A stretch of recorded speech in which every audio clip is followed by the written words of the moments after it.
After my manager stole my project and took the promotion I deserved, I stayed silent for 2 years, until I became his boss and fired him in front of everyone, the same way he humiliated me. But let me take you back to the beginning. The day everything changed.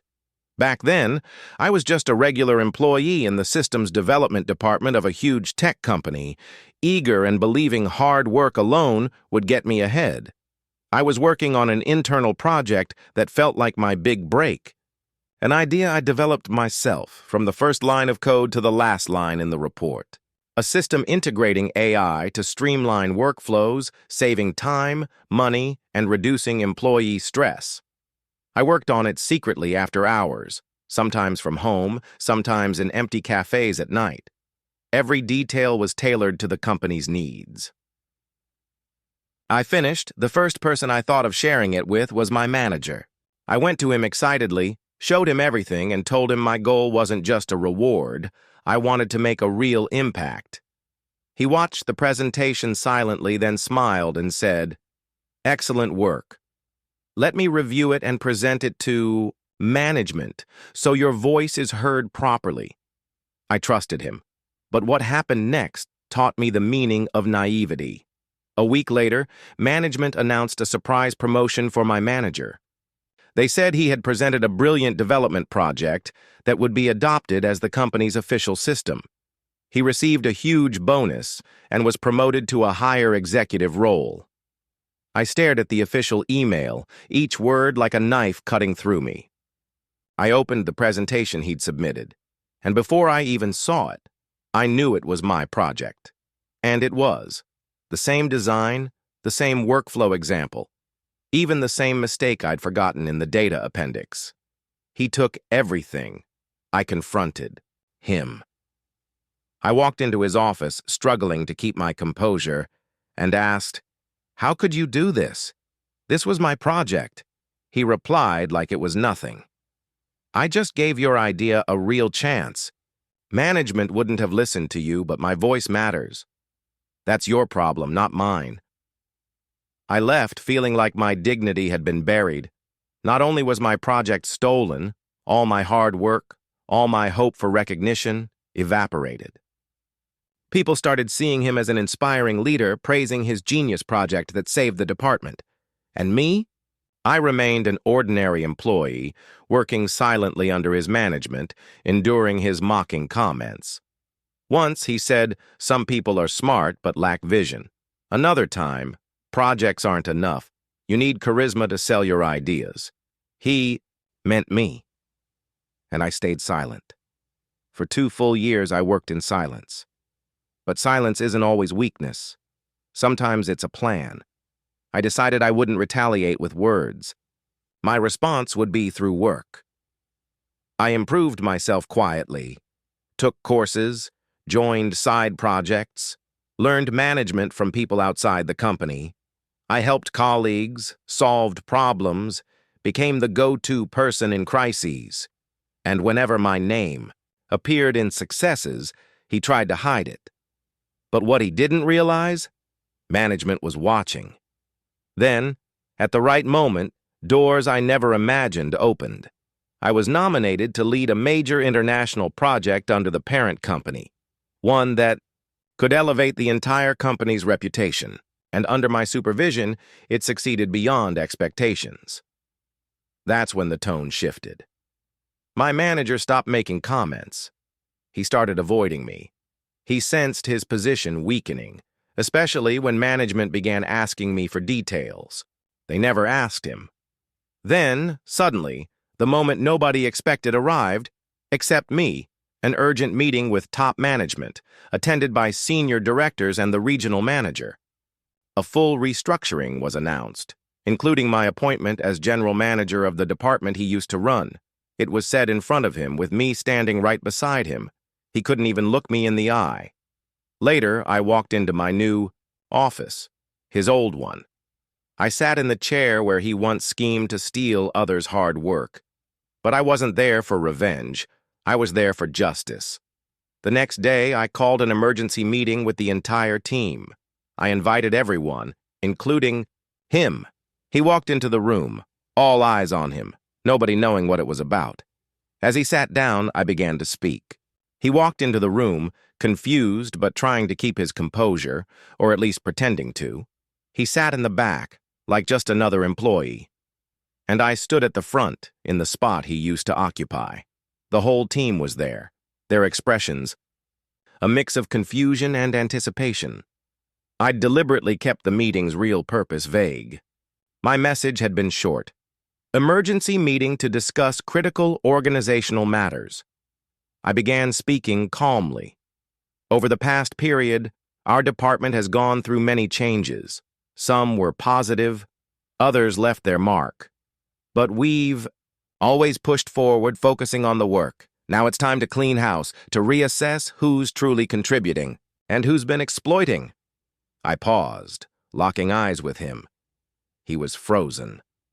For the first time, I saw him speechless.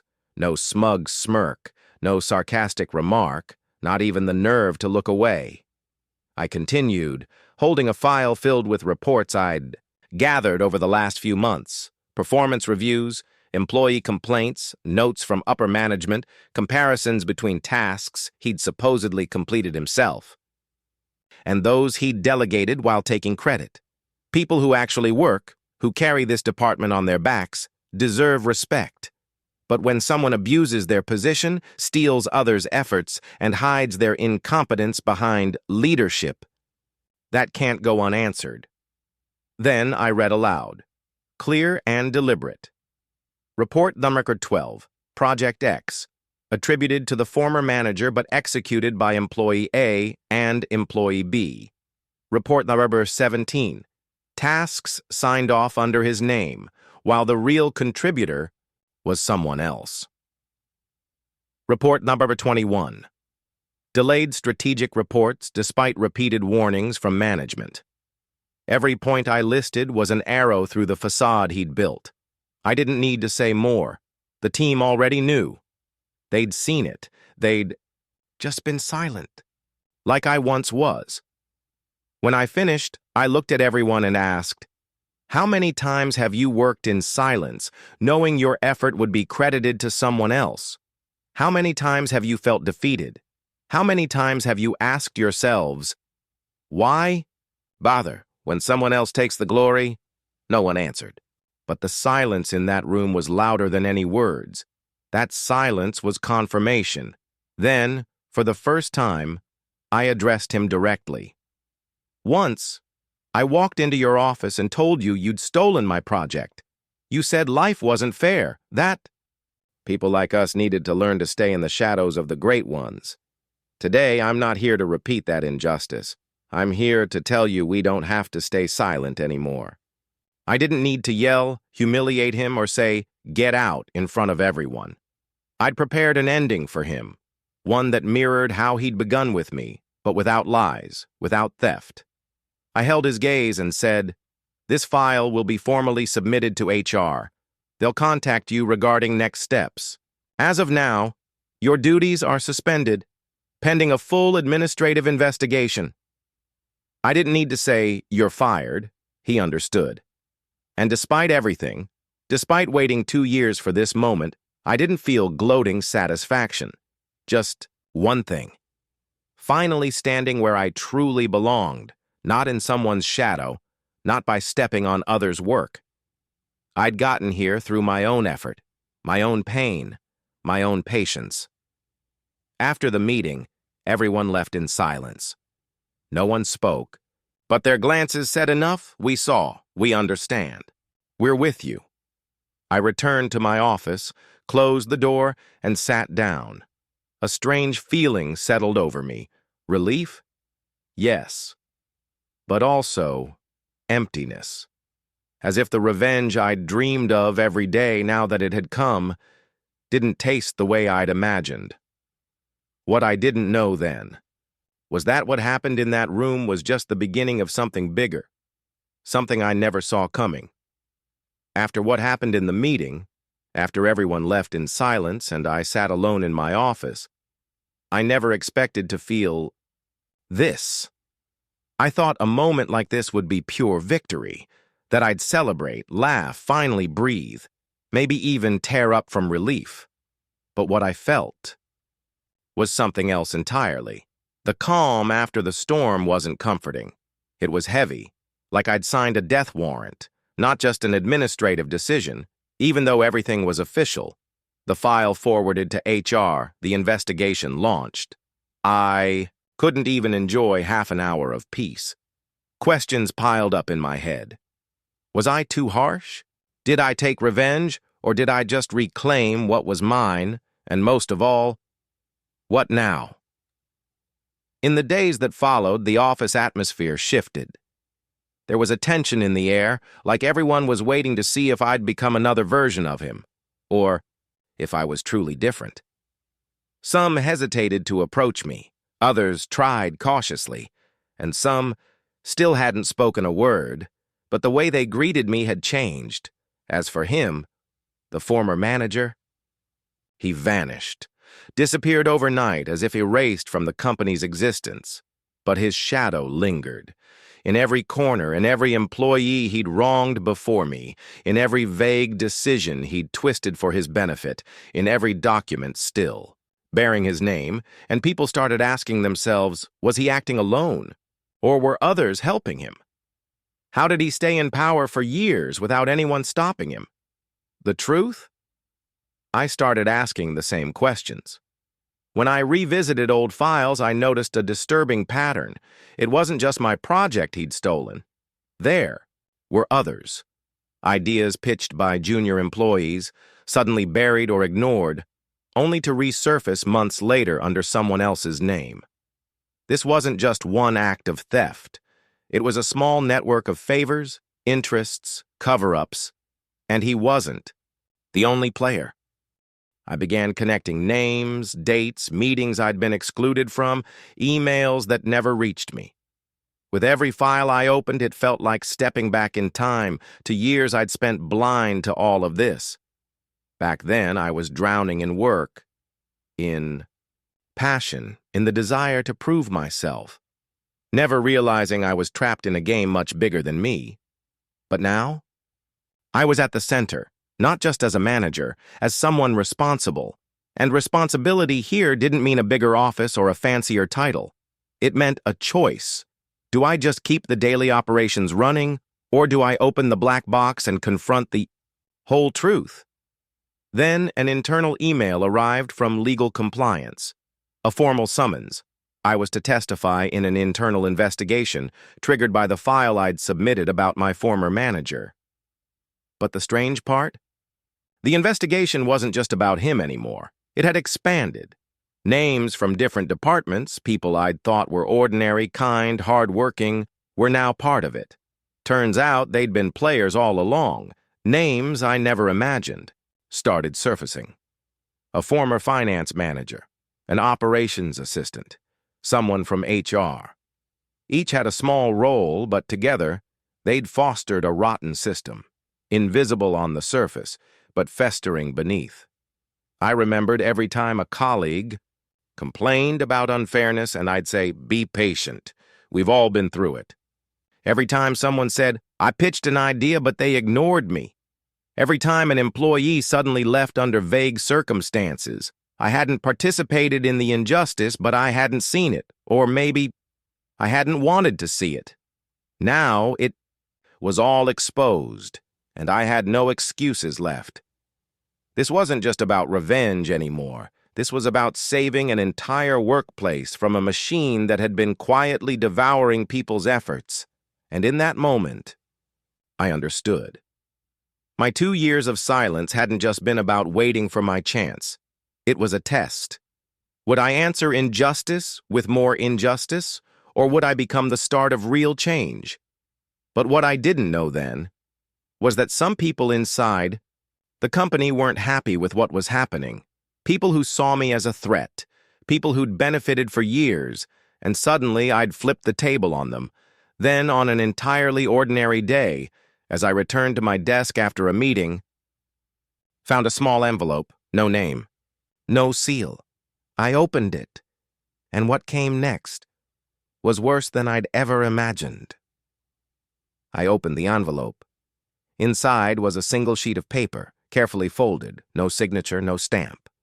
Just 4 words. Not everyone forgot. I froze where I stood, as if time had stopped. I didn't understand who sent it or why now. But something inside me whispered, "This is a threat. Not overt, but a reminder. We see you." Doubt crept in. I thought of all the silent faces I'd seen over the years, people who never spoke up when I was wronged or when he fell, people who smiled to my face but whispered behind my back.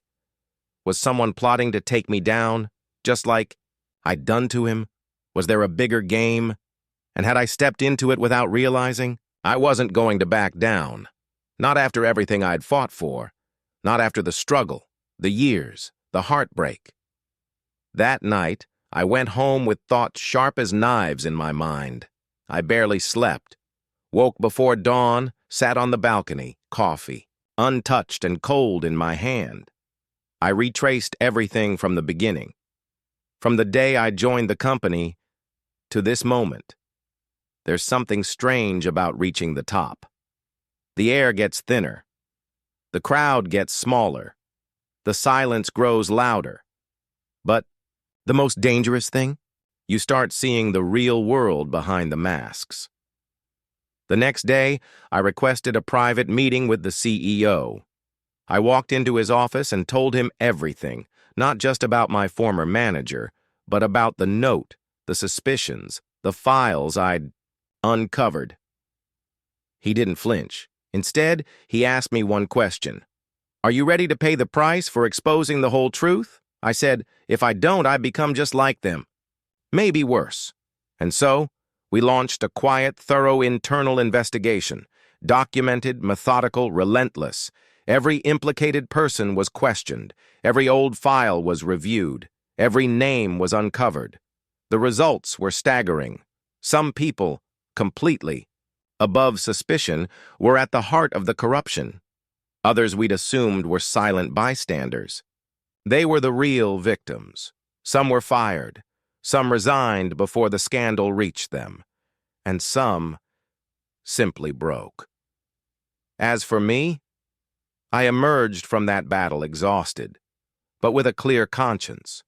When I finally sat back in my office after it was all over, there was a different kind of quiet. Not the quiet of shock or revenge or victory. It was the quiet of someone who'd finally learned you don't have to stay silent.